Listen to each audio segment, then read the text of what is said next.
Doctor, just to have a just brief, Dr. Anshu Arora sir is working in Noida, and he is a director at Vision First Eye Center, Noida. Just handing over to Dr. Anshu. Sir, over to you. Requesting you to please initiate the discussion. Yeah. Thank Can you. you hear me? Yeah, you are audible, sir. Okay. Okay. So, just give me a second.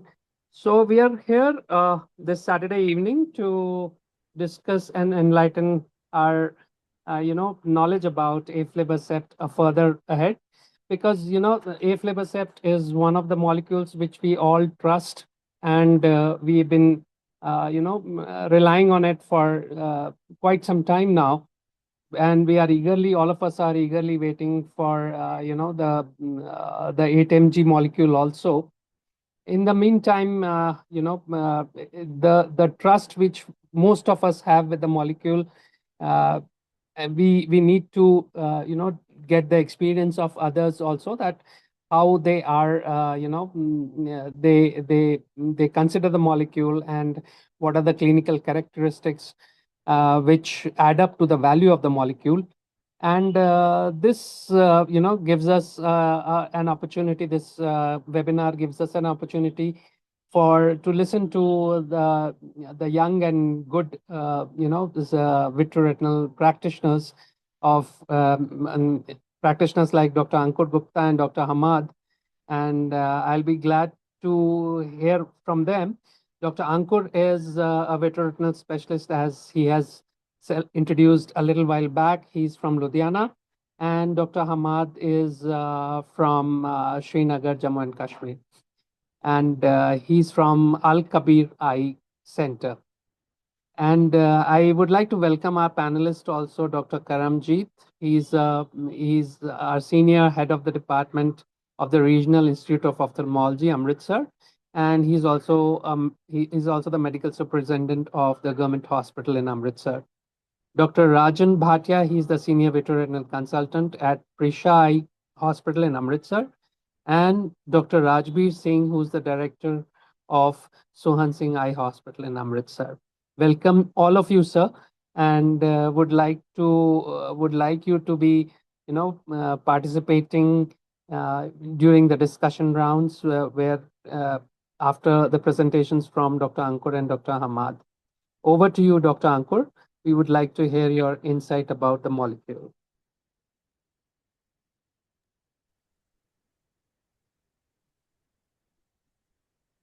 I think I am audible.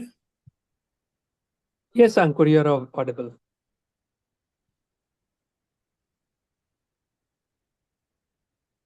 Can you share your presentation? Yeah, okay.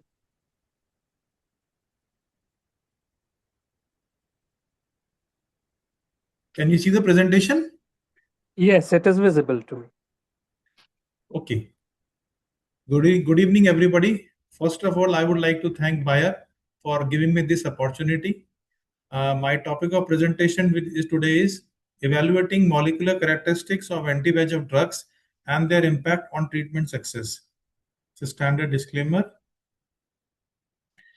Diabetes, as we know, causes impaired vascular function, which results in impaired retinal blood flow, which causes hypoxia, which results in increased level of vascular endothelial growth factor and placental growth factor. Vascular endothelial growth factor through vascular VEGFR receptor 1 and 2 in vascular endothelium causes neovascularization and increase in inflammatory cytokines, which all leads to increase in vessel leakage and edema. Now, I'll be briefly discussing the molecular structure of the aflibercept molecule. The molecule has got basically three parts. This is the first part, known as VEGF receptor 1 domain 2. This part basically binds VEGF A, VEGF B, and placental growth factor, which results in decreased inflammation, decreased neovascularization, decreased retinal vascular leakage, and macular edema. The second part is known as VEGF receptor 2 domain 3. This binds VEGF A. The third part of the molecule is known as FC portion of immunoglobulin 1. A main part of this molecule is to bind the above two molecules together and the main role is to increase the half-life of the drug. Aflibercept targets mainly the VEGF, which is the master regulator of disease pathology, and additionally targets the key ligand placental growth factor. So in all, aflibercept has got 4 targets in the eye: VEGF A, VEGF B, placental growth factor, and fourth one is the galectin-1. So now we'll be discussing the molecular factors which helps us to assess the effect of the drug inside the eye. The main factors which determines the efficacy of a drug inside the eye are binding affinity of the drug, elimination half-life of the drug, potency of the drug, and clinical targets and the molar dose. We will be discussing these points one by one. Binding affinity determines how strongly a drug interacts with its targets. It is measured in terms of KD value. It's an abbreviation for equilibrium dissociation constant. The lower is the KD value, the higher is the binding affinity of the drug. Ranibizumab has got KD value of 21.8, brolucizumab has value of 1.3, and aflibercept has got value of 0.172. Faricimab has got the KD value of comparable to ranibizumab. So among all these available anti-VEGF drugs, aflibercept has got the lowest KD value, which shows it has got the highest binding affinity among all the molecules. Next, we'll discuss the potency. Potency determines the required concentration of a drug to produce a defined effect. Faricimab being a relatively newer molecule, its potency is still not known. Basically, potency is measured in terms of IC50 value, half minimal inhibitory concentration. The lower is the IC50 value, the more is the increased potency of the drug. Ranibizumab has got IC50 value of 10.82, brolucizumab 5.74, and aflibercept 2.42. So among all these molecules, the aflibercept has got the maximum potency among the available anti-VEGF agents. Half-life. It determines the how long the drug stays inside the eye. Brolucizumab has got half-life of 4.3 to 5.1. Ranibizumab 7.2. Faricimab has got half-life of 7.5 days, and aflibercept has got longest half-life of 9.1 to 11 days. Next, we'll discuss the binding target. Brolucizumab and ranibizumab, they acts on single site, that VEGF A.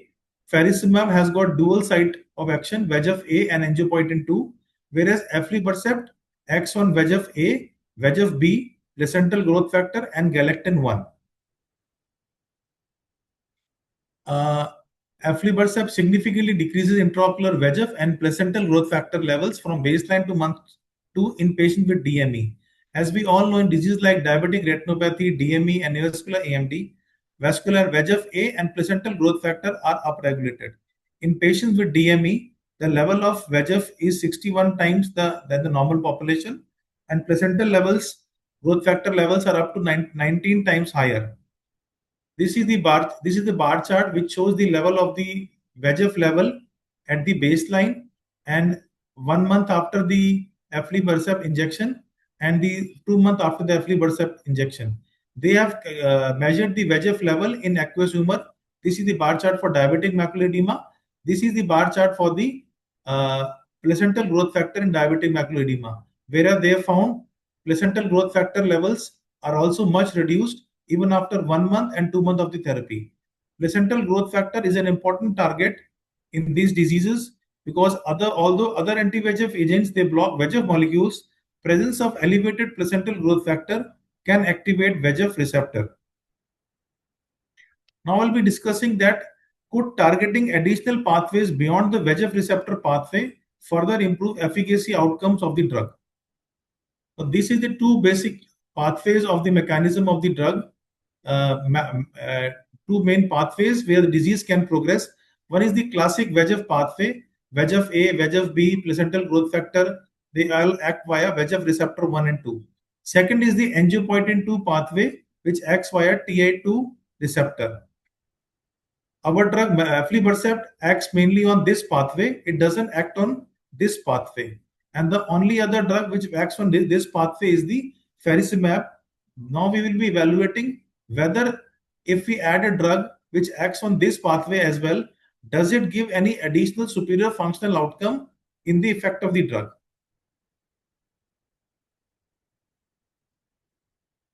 Now, Bayer and Regeneron have investigated the angiopoietin-2 pathway in combination with aflibercept in the Ruby and Onyx studies.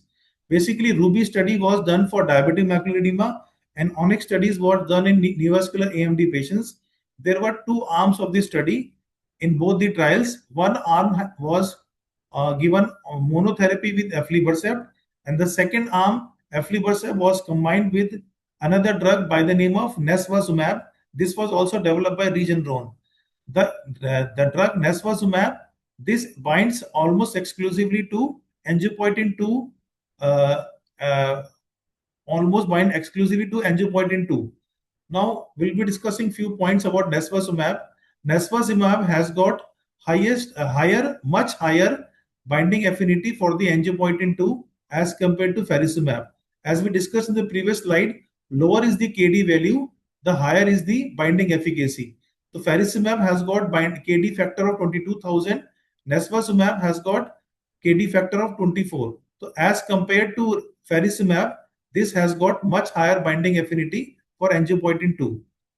Now we'll be comparing the result of this trial. So what both these studies, Onyx and Ruby trials, they showed that they did not find any superior functional outcome in comparison of to monotherapy with aflibercept when you add nesvazumab in combination with aflibercept. Although, as we discussed, nesvazumab is a much more superior molecule as far as affinity for angiopoietin-2 is concerned. They did not find any superior functional outcome as compared to monotherapy. Next, we'll discuss the Yosemite and Rhine trial. This was done for diabetic macular edema, where they have compared faricimab and aflibercept. In these trials, they have found that faricimab was found to be not superior as compared to aflibercept at the primary endpoint of 48 to 56 weeks. Similar findings were noticed in TENAYA and USARNA trials in neovascular AMD, where they have compared both these molecules, faricimab and aflibercept, for weeks, 48 weeks, and their findings with neovascular AMD, where they have compared the levels of plasma angiopoietin-2 inhibition. And in one arm of the trial, ranibizumab was given. In the second trial of the arm of the trial, faricimab was given. What they found out that in both the groups, they achieved similar levels of plasma angiopoietin-2 inhibition after single dose of the drug in both the arms. So the key findings of this trial was faricimab failed to meet the primary endpoint of superiority to ranibizumab for best-corrected visual acuity at week 36. Level of angiopoietin-2 inhibition were found to be similar in both the groups of ranibizumab versus faricimab, and anti-angiopoietin-2 mechanism of action of faricimab provide no additional benefit over anti-VEGF monotherapy. This is another study where they have shown the comparison, the level of the angiopoietin-2 in while evaluating different drugs like aflibercept, brolucizumab, and ranibizumab.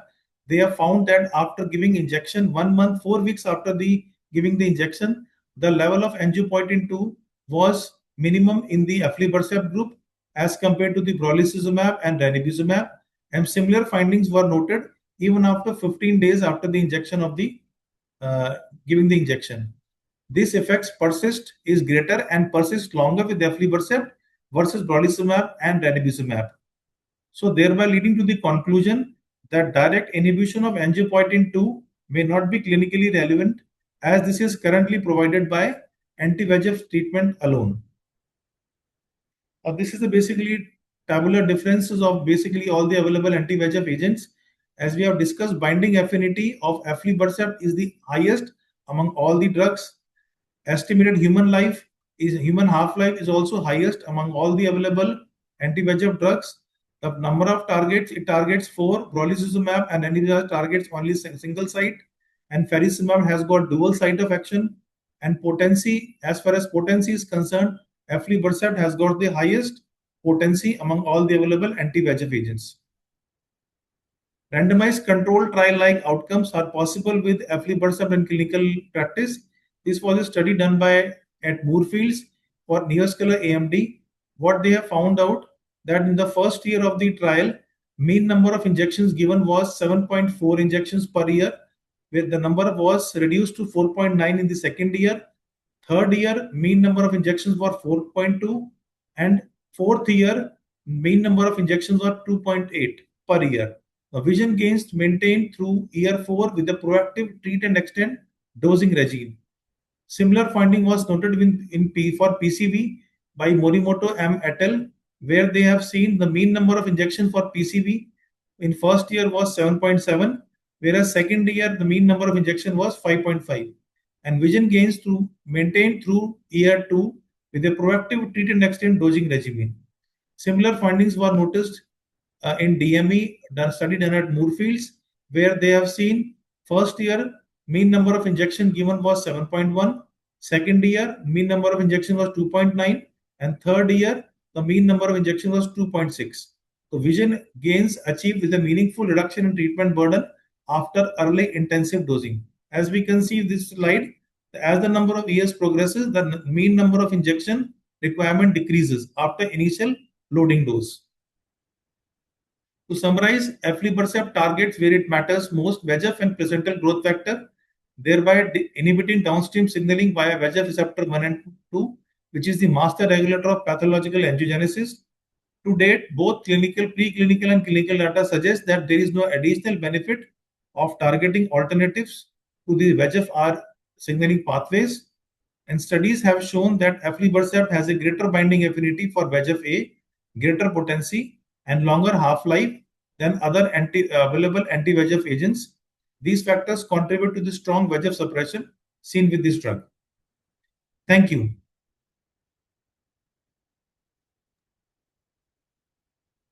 Thank you, Dr.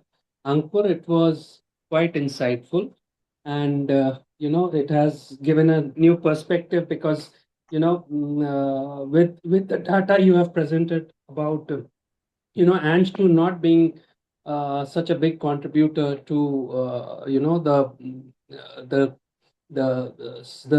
it is not such a big contributor to disease resolution as we all thought. But do you think that the Ang2 inhibition does contribute to the increased durability? Does it cause it, or you feel that it's the durability parameter which is affected with that? Or I think this can be judged by someone who has extensively used faricimab. I personally do not have a very big experience with faricimab. I maybe used 2 or 3 patients. But one thing which I have actually disappointment for me while using that drug is the onset of action is pretty slow. Yes. As compared to in fact, at times I feel the onset of action is probably slower than ranibizumab and bevacizumab, where you hardly see any response after 1 month of the therapy. So at least you should have some kind. I believe most of us will agree that faricimab has a very subdued action to begin with. That is for sure. Which whoever has used that will agree with your point regarding this. And regarding efficacy, I believe aflibercept being a standard drug and being a long-term tested drug, and it is regarding efficacy, that is not adding anything to the the treatment protocol. Apart from a slight increase in durability that I should agree upon. But then the efficacy or safety, I believe, is definitely the best so far with aflibercept. The faricimab people, they themselves say the major advantage of our drug comes after in the third and fourth year, where they say the number of injection reduces much further. Now it is very difficult for a clinician to basically convince himself first and how do you convince the patient further that you will have an edge over the standard molecule in the third and the fourth year. It is very difficult to convince for a new molecule, of course, which is more costly, and that you will get a better response as compared to the standard drug in the third and the fourth year. That is something which the company people itself themselves claim. And with your evidence, you have practically destroyed their idea of Ang-2. The evidence which you have presented has what practically destroyed their idea of a dual molecule benefit. So, any insight from our panelists, Dr. Kavaljit sir?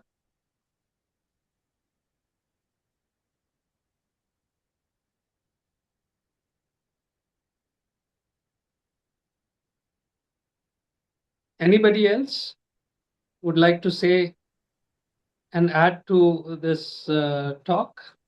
I would just like to agree with Dr. Ankur that the biggest problem is the effect that we see with faricimab. It takes a lot of time for the effect to come. And that is not what the patients are really willing for, what the physician is willing for nowadays. So that is one of the biggest things that we need to take into account when we are treating CNVM or DME or any such patients. That was beautifully presented by Dr. Ankur Gupta.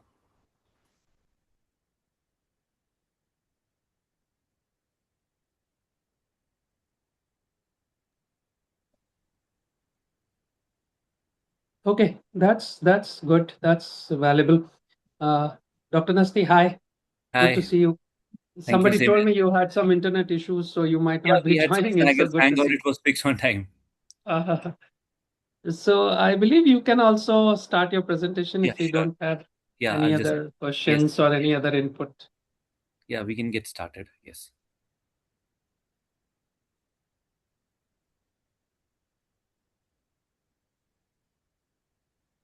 Just a second. Namaskar, Dr. Hamad. How are you, sir? I'm fine. How are you? Fine, thank you, sir. Thanks for joining. Yes.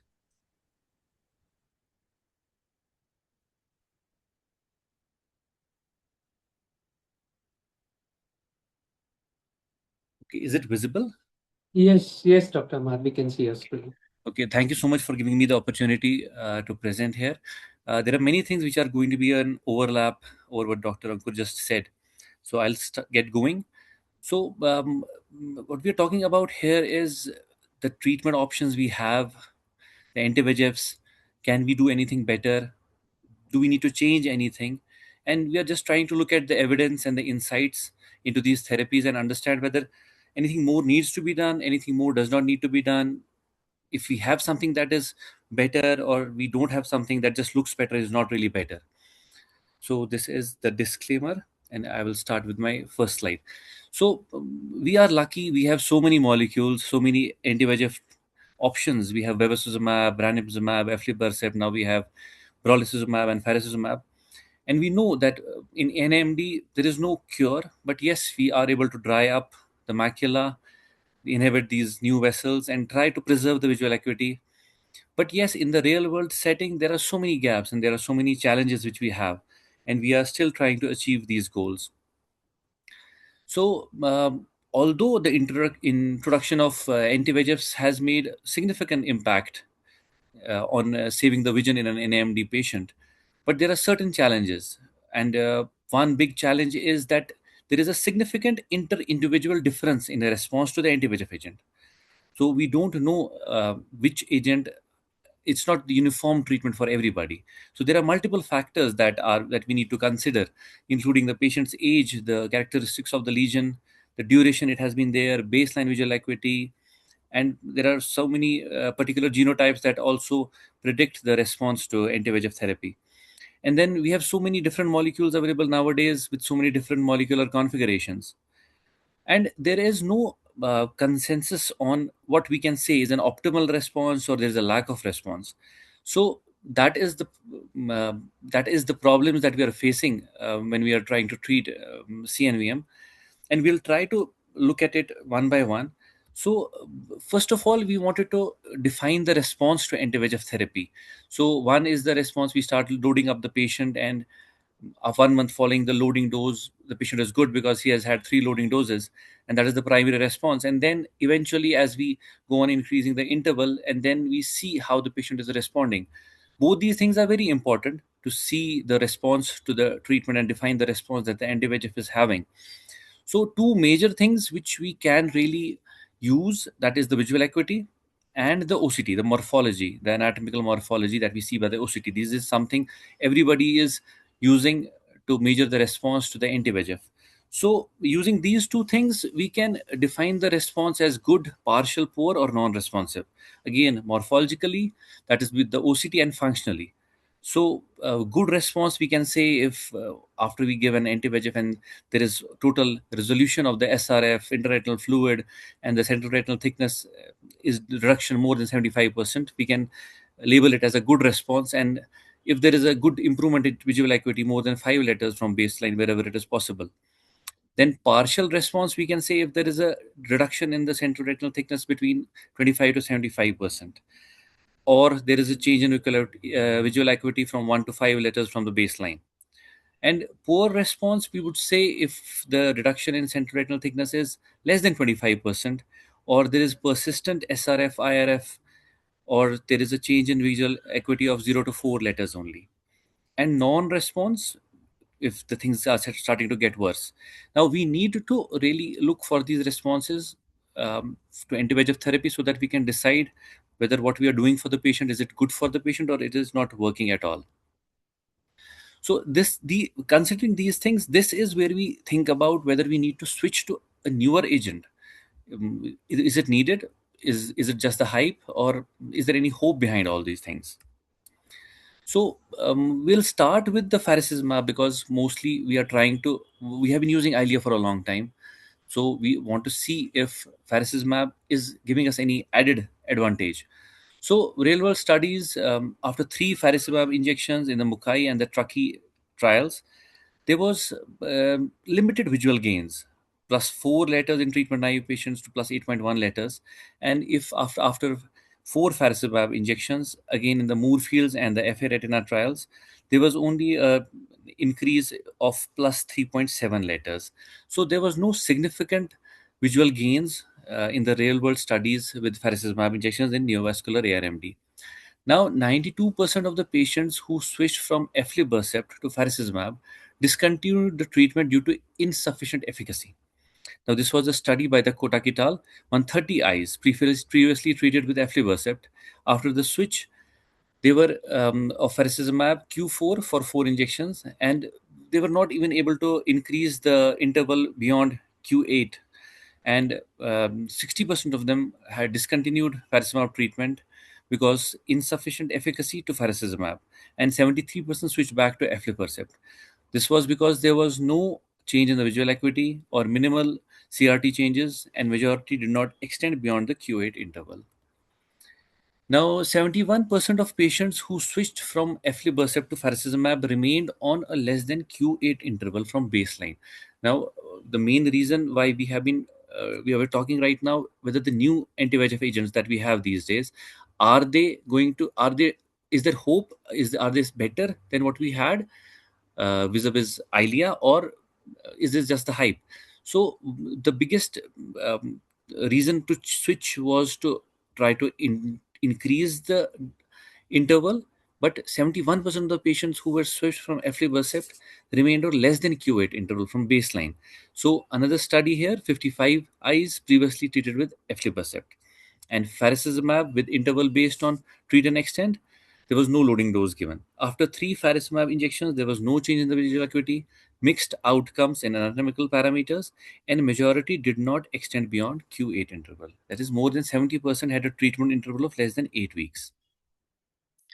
Now, after 3 loading doses, significantly better visual outcomes were observed with aflibercept compared with the faricimab. There was a head-to-head trial between aflibercept and faricimab, and after 3 loading doses, the visual acuity outcomes were better with aflibercept compared with the faricimab. Now, another study where the visual acuity gains in DME 6 months post faricimab showed very limited gains. and most of these eyes were already switched from aflibercept to faricimab. Again, 86% of patients, this was a trial on the interval in DME patients, and 86% of the patients were switched from aflibercept to faricimab, and despite multiple faricimab injections, majority of the patients were in less than Q8 interval. Only 6.5% were in Q12 interval. Majority was in less than Q8 intervals. Now, another study that had been shared was that some patients who do not show a good response, and we switch the drug. These studies showed that with faricimab they had a better outcome, but the lacuna here was that we do not know if we would have continued these patients on aflibercept, whether they would show similar results or not.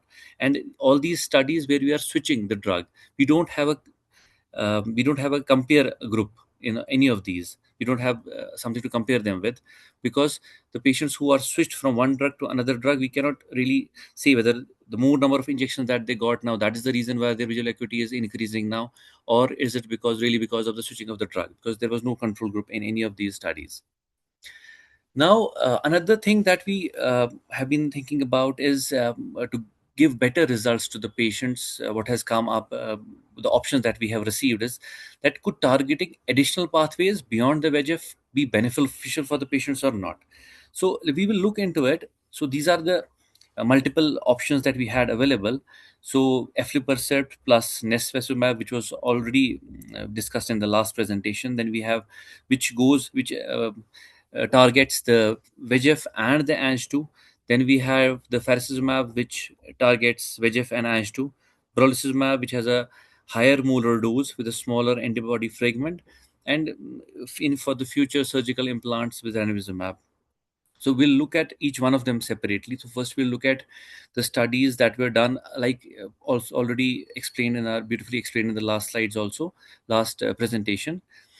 So aflibercept 2 milligram plus nesvesumab, there were so many studies in the RUBY and ONXY targeting both the Ang2 and the VEGF pathways, but they did not provide any additional improvement in vision. So if an nesvesumab was given in addition to aflibercept and it was compared with aflibercept alone, there was no additional functional benefit compared to the monotherapy.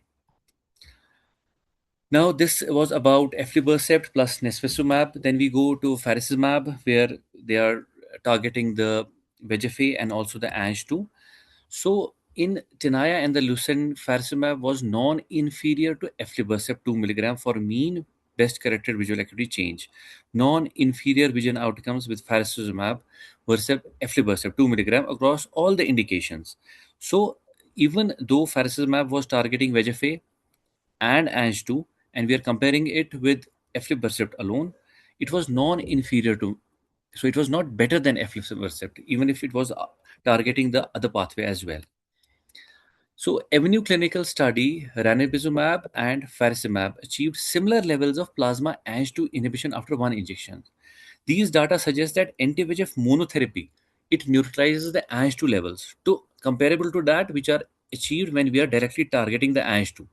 Thus, it aligns with the known biological activity of Ang2, whereas Ang2 is downregulated by decreasing the VEGF levels. So, in most of these studies, what you've seen that is that when we are targeting the anti-VEGF, the Ang2 levels also go down. And if we are targeting the Ang2 separately also, there is no significant more additional benefit than if we are doing only a monotherapy. This is again the anti-VEGF binding arm of faricimab is ranibizumab only, and the role of Ang2 has not yet been established to show clinically effectiveness. The FDA have stated the VEGF antigen binding fragment, the FAB, is identical to ranibizumab, whereas the contribution of Ang2 inhibition to treatment effect and clinical response for NAMD and DME has not yet been established. And if you are comparing it vis-a-vis directly to ranibizumab, it has non-inferior efficacy to that. Preclinical data suggests VEGF is a key driver of Ang2 production, and anti-VEGF agents can block a VEGF-driven Ang2 generation as well.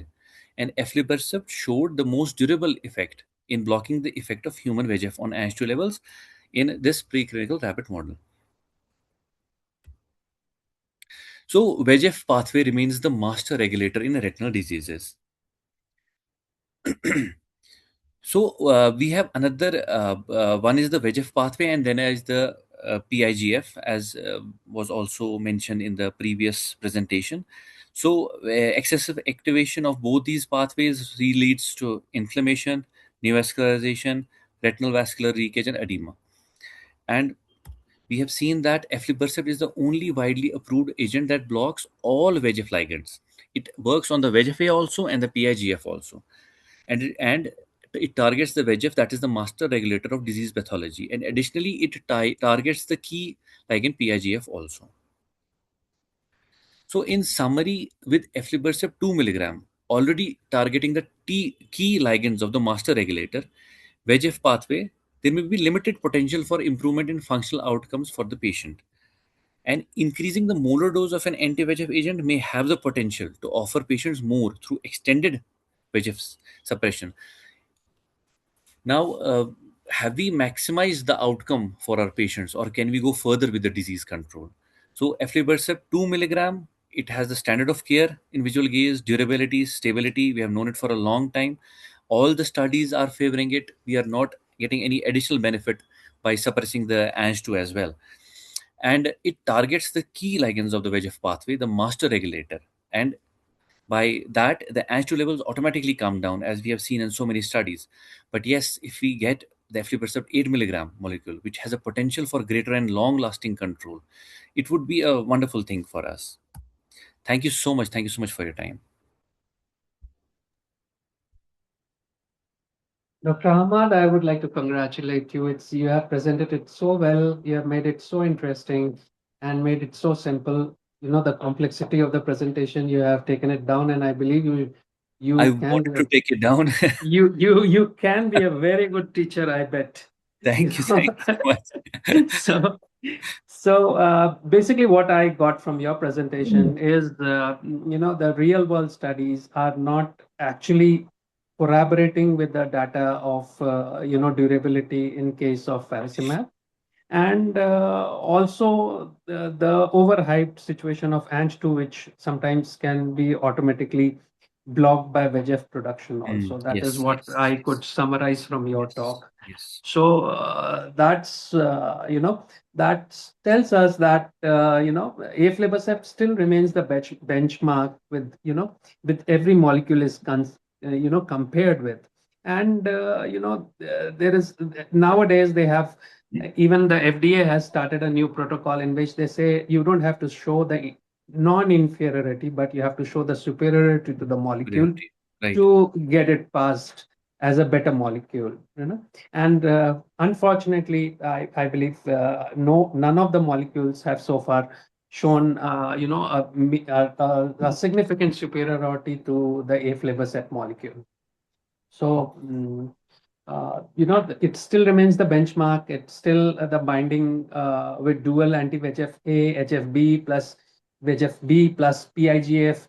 They all lead to superior anatomical drying in many eyes and prove benefit in severe DMEs, which we all see. And the chronic DMEs, they respond well to aflibercept. We have seen it working well with PEDs in AMD, and also, of course, PCVs also. In fact, the only thing where the trials, I'm not sure about the real world experience, as you have mentioned, is that the only thing which can we think of is the durability of the molecule, which people claim that it is 8 weeks, for aflibercept and longer for the other molecule. But then, that too will show down probably with 8 mg data of, Yes, Pulsar yes, study yes, coming up, which is yes, also showing significant increase and rather better increase in the durability of the drug in yes, future.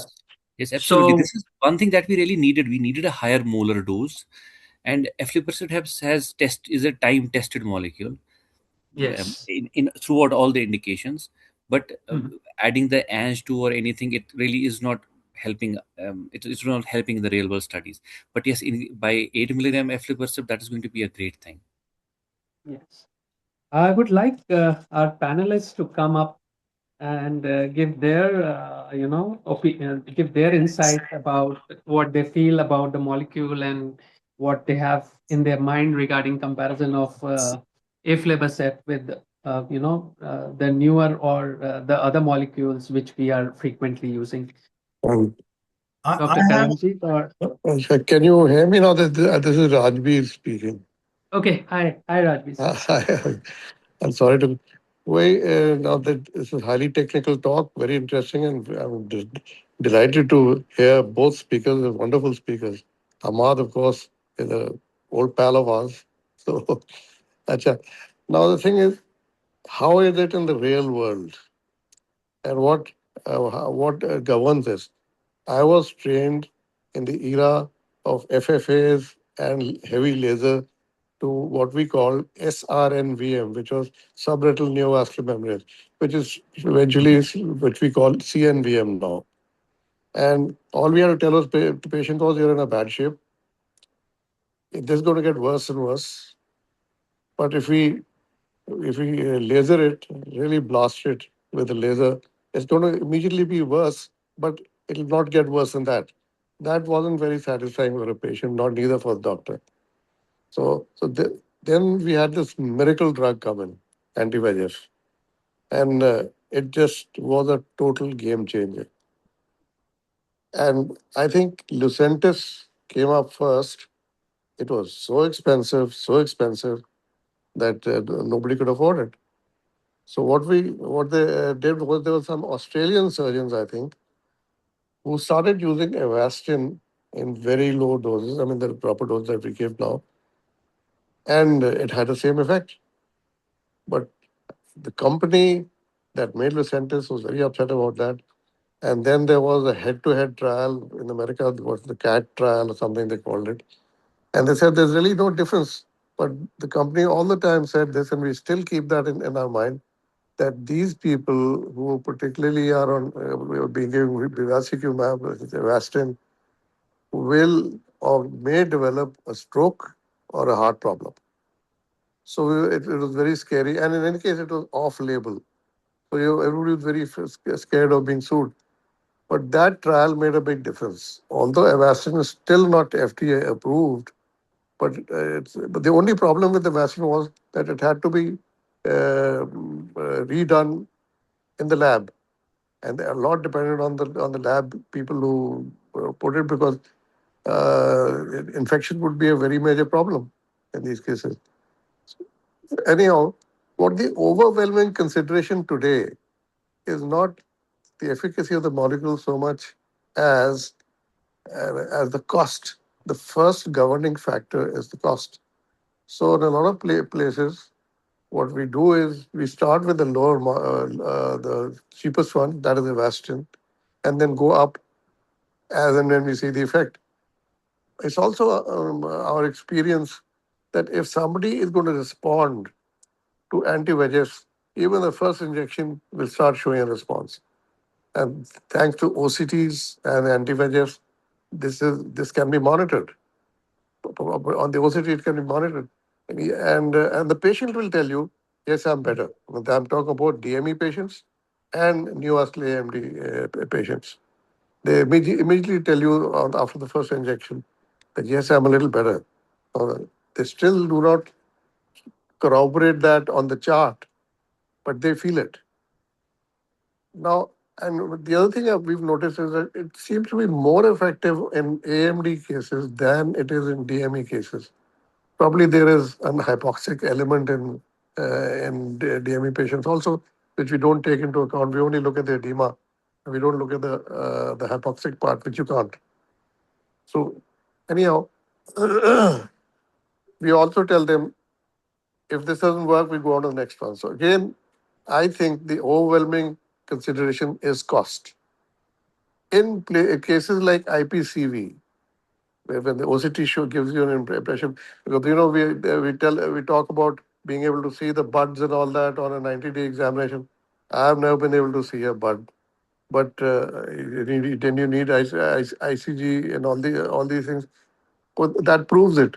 But if when you're suspicious on the or very very high PEDs in on the OCT, then our first choice is always aflibercept, and it really works. So Eylea is definitely an IPCV, but in a lot of our practices, the aflibercept Eylea, because of its expense, is the third thing we use: Avastin, Eccentrics, or ranibizumab, and then we go on to aflibercept. And I have really no experience with faricimab and these things yet. So that's what comes to mind. That's it. Great, sir. It's it's very much methodical, stepping up what you do, and a lot of people do that. In fact, the only concern is in at least there's a lot of fear mongering with the molecules being non FDA approved and non-labeled molecules. So we most of us don't prefer to use Avastin when it in my personal experience, the efficacy in diabetic macular edema is significantly good with aflibercept when I compare it with ranibizumab, at least. So when I go in for treating DME and for or AMD rather, we both in both the cases I'm little aggressive to start with. I do lot of monthly dosing to start with, and if you prefer to do a good standard, unlike people use they were the concept of non-loading and directly going to PRN in diabetic was was always there, but in clinical real world practice, when we become as aggressive as for AMD, the diabetics also show good results, I believe. That is what I feel. So that is, and aflibercept definitely have shown in my clinical practice, almost 70% of my workload is with aflibercept, and that has never disappointed me, except a few cases. Of course, it can be the recalcitrant to aflibercept also, and then I had to switch to other molecules, but it has never disappointed me in my practice so far. So in your practice, do you sort of in a DME start with aflibercept, Eylea? Yes, sir. Yes, sir. Most of the time, only in patients with very mild DME, something like 6/9 or maybe 6/12 vision, which the studies also support, that if you have a very mild DME, then 6/6 or 6/9, sometimes I don't treat also. Sometimes I put them on NSAIDs and get their sugars in line, and they usually do well. But when it is below 6/12 in my clinical practice, which I believe 80% of patients of our patient present with such kind of vision, then usually my first go to drug is aflibercept, sir, and it has definitely shown good results in long term sustaining with the drug, I believe. Again, the problem is the cost, but the reality is that they have these schemes now, and that makes a difference. Yes, since we work in I work in NCR, so the lot of it goes to the insurance part, so the cost doesn't bite patients so much here. I'm not sure about your region, but most of the time, since the insurance is most of the time covering most of these cost related issues, then in these patients especially, there is a center in suburbs where I visit, and I still use a lot of bevacizumab there because I still believe it's a good molecule, and we all should be using it wherever the cost factor comes in. And but as far as safety and the approved molecule goes, I would always prefer aflibercept over ranibizumab if the cost is now it is more or less not a very big difference. Actually, I to concur with Dr. Anshu. As far as practice of diabetic macular edema is concerned, I have practically stopped giving Avastin and ranibizumab. My first choice of drugs is either aflibercept, Pagenex, or I have limited experience with Vabysmo. or sometimes Ozurdex, and if the patient is not affording at all, I still give triamcinolone, plain triamcinolone. Even that works well, because the now, of course, as Rajbir sir said, cost is definitely a major issue. But another issue which I have seen in the last 4, 5, 6 years is the cost is definitely an issue, but the number of injections giving is also an issue. If you start giving 8, 10 injections in an year, you will never be able to give the patient treatment for the long term. Eventually you will lose the patient will not get treatment from anywhere. They get disheartened, eventually end up having a permanent vision loss. So You're 100% right there. Now, the thing is, all development in anti-VEGF, I think, is aimed at prolonging the periods. prolonging injection-free interval is No, one As far as AMD is concerned, sir, for diabetics, we do see if we treat it well, more aggressively in the first few years and keep their sugars back in line, then they do really well, sir. I've seen it over years. I've seen that they do stabilize very well. AMD, yes, you are absolutely right that we are just creating barriers to their progression towards an atrophic macula or a scar. Yes, that's true. Because as the whole problem has always been that the effect does last just about 6 weeks or something, and then another injection, and it's very discouraging for the patient and for the doctor, for that matter. Lot of, even in CNVM, sir, even if we have a type 1 CNVM, it does respond very well to any of these anti-VEGFs. It depends on the kind of CNVM we are dealing with also. PCVs, yes, difficult to treat. Yes, type 3 CNVM or RAP lesions, they are very difficult to treat. But if we see type 1 or type 2 to some extent, but type 1, if we see it responds very well to almost all CNVM. The only thing is we get patients with a little delayed presentation most of the time. Patients do come with us to us when they have already lost a significant bit of their vision. So then it becomes really difficult to bring them back to a significant improvement. This new Eylea with 8 mg, the whole idea is that it will prolong the period of effect. Is that it? Yes, sir. The 8mg is the study, photon and pulsar study, which are done for DME and AMD.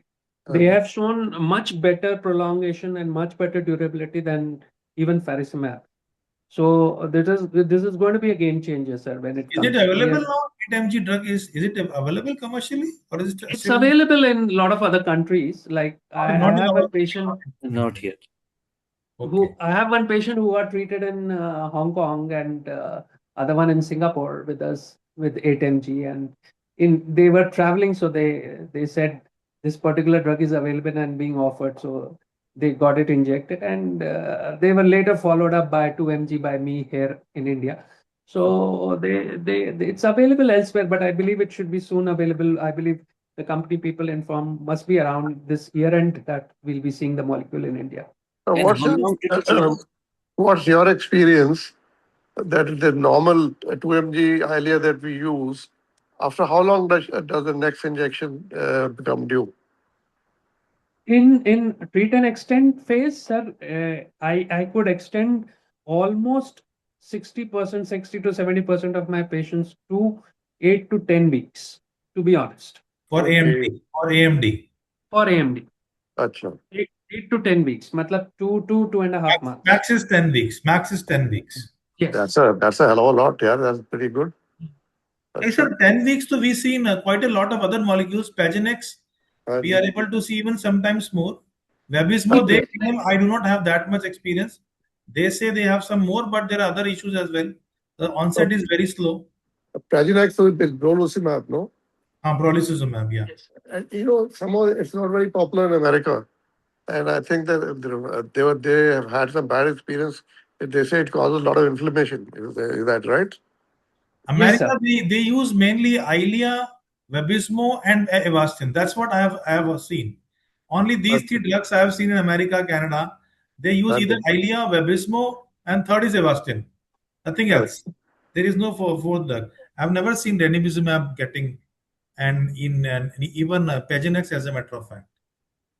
Pagenex they don't use at all. I know that's what I'm told by some of the sources. They are almost negligible use in US, sir. In India, we do use, sir. I have used it for for some patients at least. But one particular incident had put me back with severe inflammation, and that is one incident is enough for any of us to go back because nobody wants to take a chance with safety for sure. Absolutely. I would ask to. I have a question for everybody. What is their opinion on, in the case of diabetic macula with hard exudates, which anti-VEGF would you like to use? Because faricemia people, they say for a long period of time, hard exudate, they miraculously disappear. Maybe after 1 or 2 years. I haven't seen this. I do not have a personal experience, but this is something probably no other company is promoting. Has anybody seen any similar experience with even Pagenex or Aflibercept, Eylea, any with any other drug? Because hard exudates in this part of the world, we know dyslipidemia is almost universal in our part of the world. Even sometimes the macula is flat, but there is no functional vision because of the hard exudates. So, what is your take on hard exudates for DME? Yeah, I would like to I want say Dr. I have Dr. used Rajan or Ozurdex Dr. Karan. in addition. Sorry. Sorry, Sorry, I'll sorry, just say, Ahmad. Go ahead. using Ozurdex and oral statins, even if the lipid profile is totally fine. Rosuvastatin and Ozurdex, I have seen very good results in diabetic patients and You use visible them as a reduction in combination. hard As a exudates. combination. Yes. As a So combination, oral even statin, without checking the lipid levels, you just start. even if the lipid levels are even if the lipid levels are okay, giving them oral statins and Ozurdex. But if the In my patient is personal already experience, taking statins, even that is fairly common. yeah, but sometimes they are taking 5 milligram, they need to increase it to 10 milligram. So which one do you use? Rosuvastatin. Rosuvastatin, yes. If it In is my 5, make experience, it 10. If it is not, if they are not using, start with 5. That's the. yes, I think you still go to 10 because and you can keep monitoring their lipid profile. But I have seen with 10 milligram and Ozurdex, I have seen very good results in resolution of hard exudates. Because I have extensively used both Ozurdex and Triamcinolone. Previously, these people, Ozurdex people used to claim that over a prolonged period of time, the hard exudate they go away. But in my clinical practice, don't have that good outcome. So maybe yeah, I am not starting the statins. Any So particular thing which you while serially monitoring the lipid levels, any particular level of triglyceride or VLDL or HDL which you are particularly looking at that you want a certain this level? no, I don't think really we can do that because there are so many patients who have a normal lipid profile and they still have a lot of hard exudates there, Yeah, or yeah. their This lipid is profile is very common. cut. Yes, and I even had a discussion with there was Dr. Lalit Verma was here, and we were talking about hard exudates, and I told him, "What do you think? Are the statins working, or is the Ozurdex working?" He said, Nobody I cannot see which one is working, but in such a case, we want to give all the things, whatever are available, and whatever works, we are happy that it's working. the only Ozurdex doesn't seem to be working. Maybe Yes, I only start probably adding this yes. rosuvastatin. Okay, so you use this as a standard therapy, even with no hard exudates, even with No, no no, hard exudates, only with no, no. hard exudates. With I'd use Ozurdex in DME, pseudophakic patients, Maybe chronic edema, statins and all you those start things. only when there are significant Yes. Only for significant hard exudates. If you have a macular lipid lipoprotein plaque, I remember Dr. Amod Gupta used to tell us that 10 mg of statins is very useful and you should start it when it happens. Now, frankly, I have never been able to follow up and see. But as in our practice, we should always think that once a patient has has a lipoprotein plaque or very big hard exudate in the fovea, it's an end stage for central vision.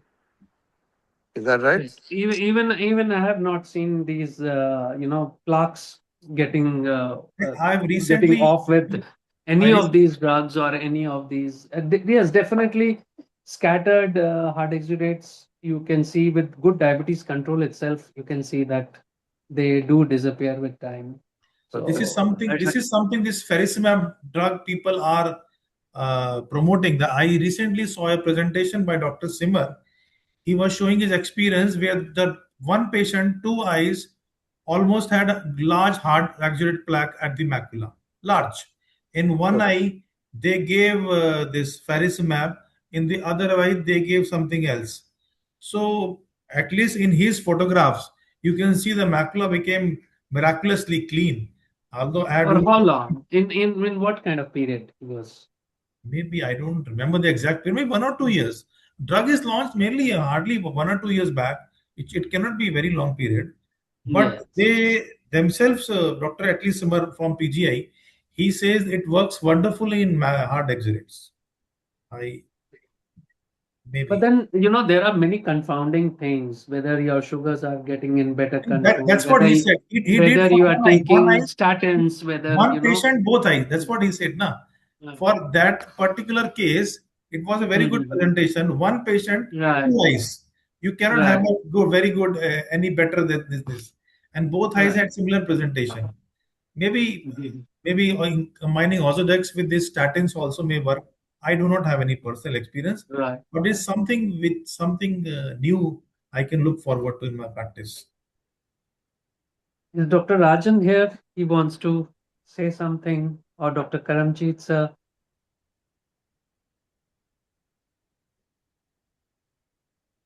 I think they are not in this group. I think. Okay, they have not joined, I believe. They have not Okay. joined. Right.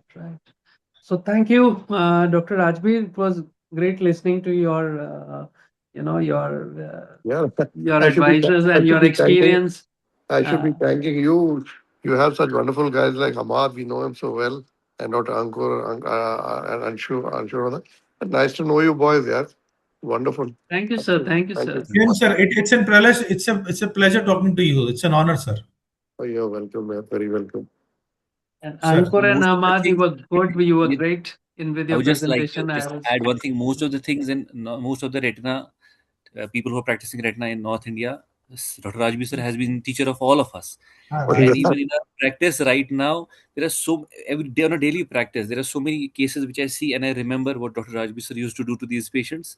And I Hamad, follow it Hamad, exactly like that, sir. you get to my age, Thank you you so become a much. student. And you are the teachers now. And it's Thank you so much. great hearing you all talk. Yeah. Wonderful. Thank you. hope to meet you in St. Amritsar next week, sir. RetinaCon conference. Hope to meet you there. What is August what, yeah? 9th, sir. 8th and 9th August, sir. Saturday, Sunday, na? Yes, sir. Saturday, Sunday, sir. Hope to meet you, sir. Sure, yeah. Wonderful. Thank you. Thank you, sir. So with this, I'd like to thank everybody and would like to close the meeting. We had a very good evening, Saturday evening with all of you. So enjoy your weekend, relax. That's the day. Sunday is there tomorrow. So go back and to your family and relax now. Okay. Thank Okay, you. bye. Thank you. Okay. Good night. Good night. Bye, Bye. everybody.